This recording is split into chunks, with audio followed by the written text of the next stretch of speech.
నమస్తే అండి అందరికీ. Welcome to MB kitchen. మీరు మామూలు పానీపూరి తినింటారు, కానీ ఈరోజు నేను చేసేది చింతపండు నీళ్ళది కాదండి, డబల్ మ్యాంగో పానీపూరి. ఈ సమ్మర్లో దొరికే మామిడికాయలతో ఇలా చేసి చూడండి, భలే ఉందంటారు. సింపుల్ అండ్ ఈజీగా ఎలా చేసుకోవాలో చూపిస్తాను. ఫస్ట్ ఉర్లగడ్డలు బఠానీలు ఉడకబెట్టి పక్కన పెట్టేసుకుంటే, అలాగే ఎర్రగడ్డలు కట్ చేసుకొని పెట్టేసుకుంటే గిన ఇది ఇంక ప్రిపేర్ చేసుకోవడం చాలా ఈజీ అనమాట. ఇలా ముందే చేసి పెట్టుకోవడం వల్ల ఇంకా ఏముంది, మసాలా కలుపుకోవడం, లొట్టలు వేసుకుంటూ తినడమే, అంతేనండి. ఇక్కడ నేను చూపిస్తున్నా కదా, ఫస్ట్ వచ్చేసి కొంచెం కొత్తిమీర, అలాగే పుదీనా, చిన్న అల్లం ముక్క, కారం తగ్గట్టు ఒక 3 పచ్చిమిరపకాయలు అనమాట. అలాగే ఒక మామిడికాయ అంతా ఇలా కట్ చేసి తొక్కతోనే వేసుకోవాలి. పుల్లగా ఉండాలి మామిడికాయ, అప్పుడు బాగుంటుందన్నమాట. ఇలాగంతా వేసి కొన్ని నీళ్ళు వేసుకొని మిక్సీకి పేస్ట్ లాగా ఆడించుకోవాలి, ఒక అర్ధం నిమ్మకాయ పిండేసుకొని.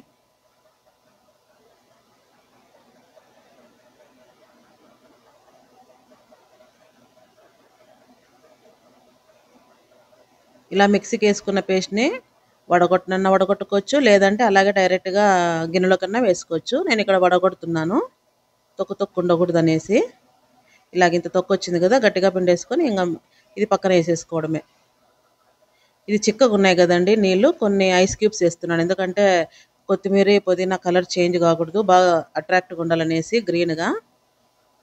అలాగే నిమ్మకాయ చక్రాలు అనమాట, స్లైస్లుగా కట్ చేసుకొని ఇలా ఒక 4-5 అంటే ఫుల్గా ఒక నిమ్మకాయ అంతా కోసి వేసుకుంటున్నాను. అలాగే పానీపూరి మసాలా పౌడరు, ఇది ఒక 2 స్పూన్లు వేసి, ఒక 3 స్పూన్లంతా కారపు ఉంది ఇలాగ వేసి అంతా కలిపెట్టేసి సాల్ట్ చెక్ చేసేసుకొని ఇంకా పక్కన పెట్టేసుకోవాలి. చాలా చిక్కగా అనిపిస్తే కన్నా కొన్ని నీళ్ళు వేసుకోవచ్చు, ఎందుకంటే పులుపు ఏమాత్రం తగ్గదండి, కరెక్ట్ ఉంటుంది. ఇలా ఒకసారి చేసి పెట్టండి. కొత్తగా చూస్తున్న వాళ్ళు సబ్స్క్రైబ్ చేసుకోండి, లైక్ చేయండి, షేర్ చేయండి మీ ఫ్రెండ్స్కి, రిలేటివ్స్కి. నేను ఇక్కడ కొన్ని నీళ్ళు పోసుకుంటున్నాను, చాలా చిక్కగా ఉందనేసి. ఇక్కడ ఉడకబెట్టిన ఉర్లగడ్డను వచ్చేసి బాగా మెత్తగా చిదిమేసుకొని, తగినన్ని బఠానీలు వేసుకొని, అందులోకి సాల్ట్, బ్లాక్ సాల్ట్ అంటే white salt 1/4 spoon, black salt ఒక 1/4 స్పూను, కారం పొడి ఒక 1/4 స్పూను, అలాగే జీలకర్ర పొడి వేయించి కొట్టి పెట్టినది అదొక 1/4 స్పూన్ వేసుకొని, చిన్నగా కట్ చేసిన ఎర్రగడ్డ పీసులు ఇలాగన్నీ వేసేసి బాగా మెత్తగా అంతా ముద్ద మాదిరి కలుపుకోవాలి. చాట్ మసాలా ఒక స్పూన్ అంతా చిలకరించేసుకొని, ఇది పానీపూరిలోకి స్టఫింగ్ అండి.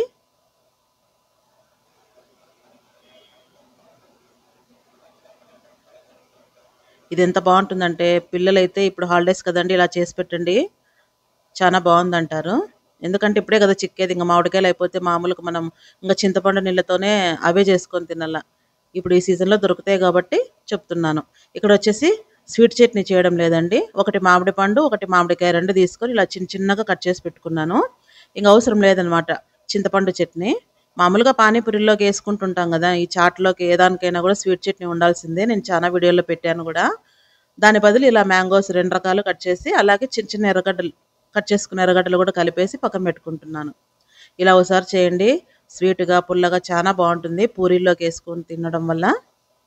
తర్వాత పూరీల్లోకి 1 బై 1 స్టఫ్ చేసుకొని, పచ్చి మామిడికాయతో చేసిన నీళ్లను ఈ పూరీలో నింపుకొని తింటుంటే ఎంతో బాగుందంటారండి. మీకు నచ్చుతుంది అనుకుంటున్నాను. మరి ఎందుకు లేట్, ఈరోజే చేసుకొని ఎంజాయ్ చేయండి. ఎలాగో సమ్మర్ హాలిడేస్లో పిల్లలు ఏదో ఒకటి చేయమని అడుగుతుంటారు కదా, ఇలా చేసి పెట్టండి. మీకు నచ్చిందా? సబ్స్క్రైబ్ చేయండి, లైక్ చేయండి, షేర్ చేయండి. Thanks for watching. మరిన్ని మంచి రెసిపీస్తో వస్తూ ఉంటాను.